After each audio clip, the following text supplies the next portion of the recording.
Dan malam hari ini tema bahasan kita adalah jenazah yang tertolak.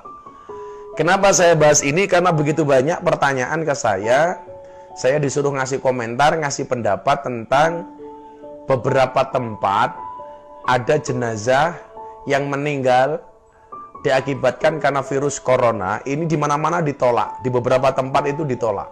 Sehingga kemudian banyak yang japri saya melalui messenger maupun DM di Instagram. Saya diminta untuk membahas itu malam hari ini. Kawan-kawan, begini ya. Ada 4 kewajiban orang hidup kepada yang mati. 4 hal yang harus dilakukan oleh orang hidup kepada yang mati. Yang pertama adalah memandikan jenazah. Kenapa jenazah harus dimandikan? Ya karena tidak bisa mandi sendiri.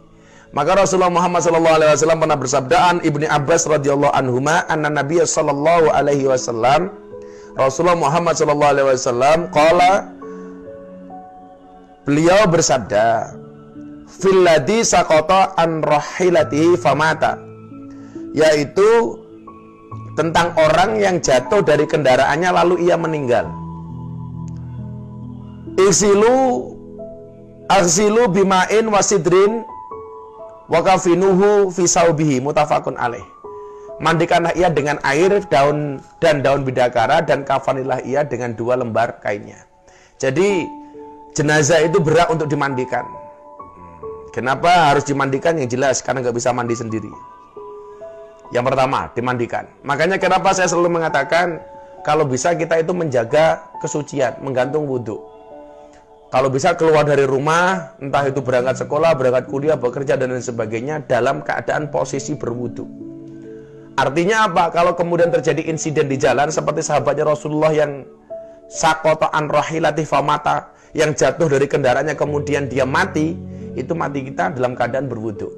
Maka barangkali salah satu hikmah corona hari ini adalah kita senantiasa menggantungkan wudu kita. Ya, menggantungkan wudu kita. Pertama.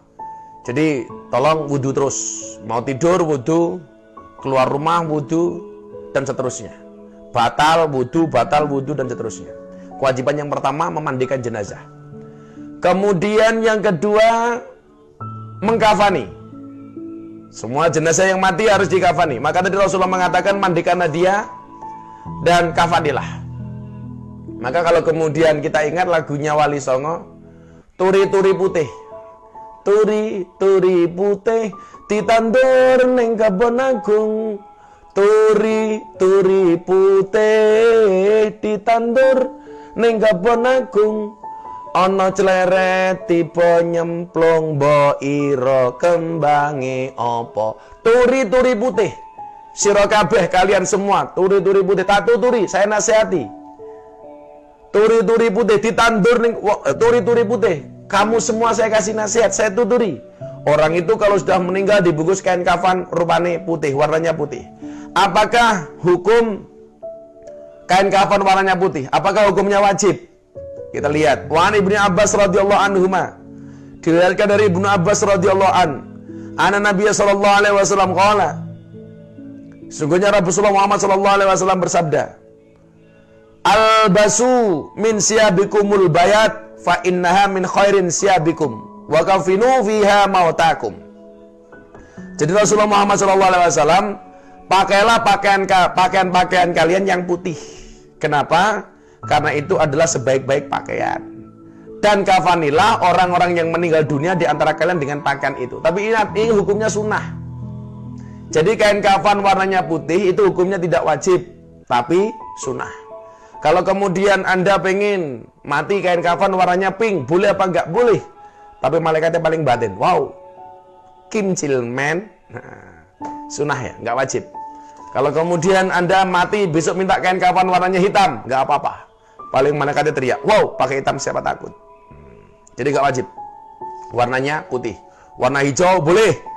Masuk liang kubur warnanya hijau. Malah enggak ditanya sama Munkar Nakir. Kenapa? Dikira lontong. 2. Kemudian yang ketiga, kewajiban orang hidup kepada yang mati apa? Mensolatkan. Jelas, mensolatkan. Dan hukum mensolati jenazah ini apa hukumnya? Hukumnya adalah fardu kifayah.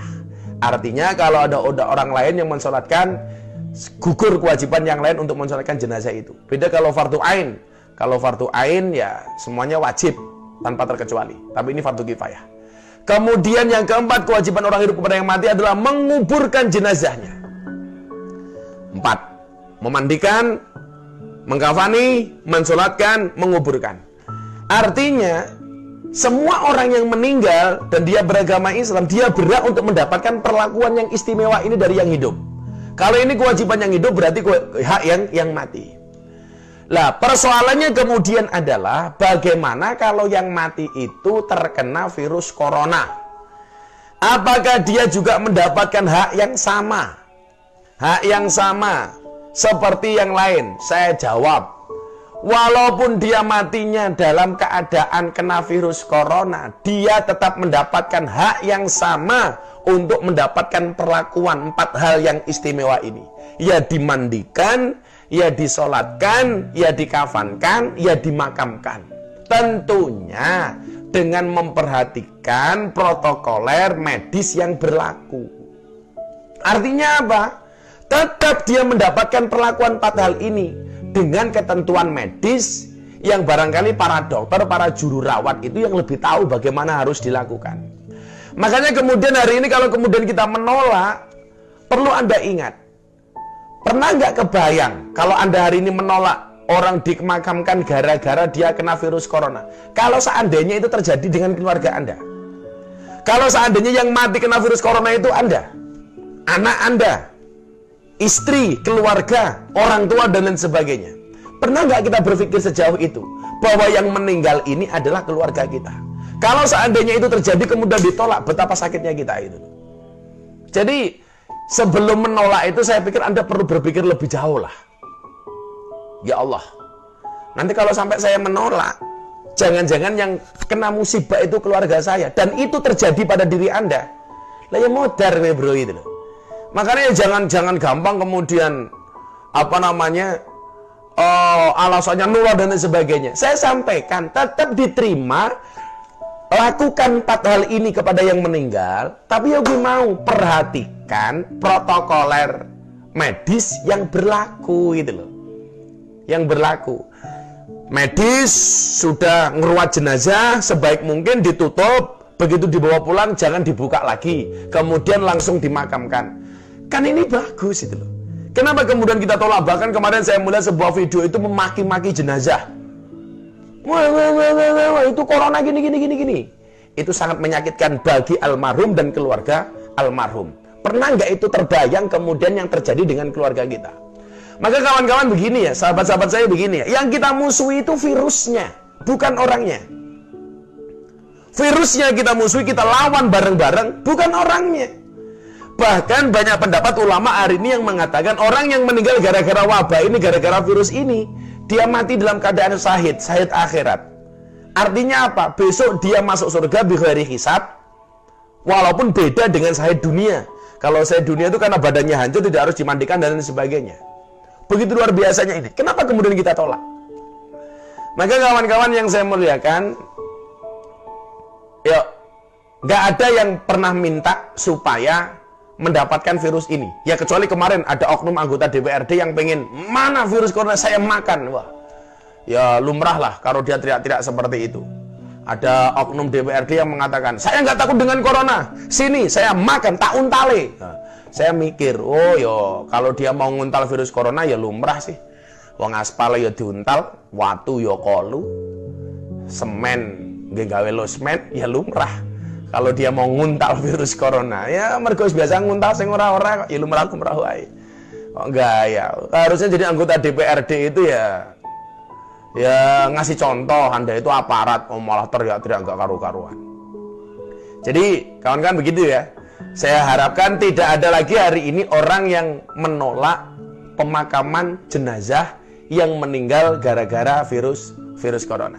Oke, sebelum kita lanjutkan